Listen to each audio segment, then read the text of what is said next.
ગુજરાતમાં હવામાન વિભાગની આગાહી કરવામાં આવી છે તો હવામાન નિષ્ણાંત દ્વારા સપ્ટેમ્બરના ત્રીજા અઠવાડિયામાં ગુજરાત, મુંબઈ અને સાથે જ નાસિકથી પુણે સુધી ફરી વરસાદ આવશે.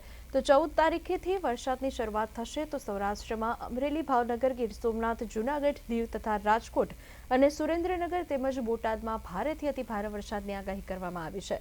બંગાળની ખાડી તરફથી મધ્યપ્રદેશ તથા છત્તીસગઢને પણ વરસાદ આપે એ રીતે પ્રભાવી આ સિસ્ટમ મધ્ય મહારાષ્ટ્ર તરફ આગળ વધી રહી છે, જેને કારણે આગામી 14-15 સપ્ટેમ્બરથી ગુજરાતમાં ફરી એક વખત દક્ષિણ ગુજરાતના દરવાજેથી મેઘરાજાનું આગમન જોવા મળશે અને 17-18 સપ્ટેમ્બરે સૌરાષ્ટ્રમાં સારો વરસાદ જોવા મળશે તથા આગામી 20-21 તારીખ સુધી ગુજરાતમાં મેઘરાજા મહેરબાન બનીને જ રહેશે.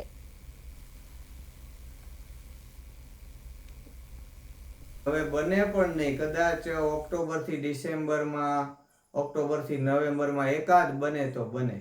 જ્યારે બીઓબીમાં ઓક્ટોબરથી ડિસેમ્બરમાં 2 થી 4 સાયક્લોન બનવાનો ખતરો છે, જેમાંથી એકાદ બે તો સ્ટ્રોંગ પણ બની શકે છે. પાછલા 12 વર્ષનો રેકોર્ડ જોઈએ તો પેસિફિકમાં એન્સો ન્યુટ્રલ હોય છે ત્યારે ઓક્ટોબરથી ડિસેમ્બરમાં સૌથી વધુ સાયક્લોન બને છે. એ વાત હું અત્યારે કરી દઉં છું. પાછલી જે લો પ્રેશર સિસ્ટમ ડીપ ડિપ્રેશનમાં ફેરવાણી હતી અને જેણે આ ઉત્તર ગુજરાતમાં અને કચ્છમાં બહુ વરસાદ આપ્યો, રાજસ્થાનમાં પણ પાણી કરી નાખ્યું, એ સિસ્ટમ સિંધ પાકિસ્તાન થઈને ઈરાન પહોંચી ગઈ છે.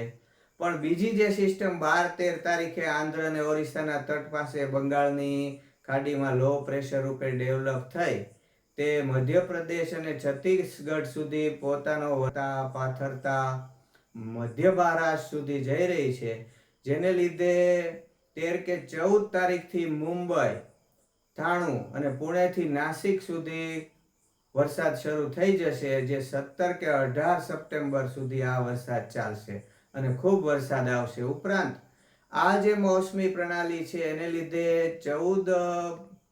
15 તારીખ આસપાસ દક્ષિણ ગુજરાતના સુરત, તાપી, વલસાડ, નવસારી આ બધા જે જિલ્લા દક્ષિણ ગુજરાતના છે એમાં ફરી વરસાદનો રાઉન્ડ શરૂ થશે અને સાથે સાથે સાગર કિનારાના જે દક્ષિણ સૌરાષ્ટ્રના જિલ્લાઓ છે, જેમાં ભાવનગર આવે, અમરેલી આવે, ગીર સોમનાથ આવે, જૂનાગઢ આવે, એમાં પણ વરસાદ જોવા મળશે અને 17-18 સપ્ટેમ્બરે આ વરસાદમાં વધારો જોવા મળશે. અને ક્યાં વધારો જોવા મળશે તો સૌરાષ્ટ્રના બે ઊભા ભાગ કરીએ આપણે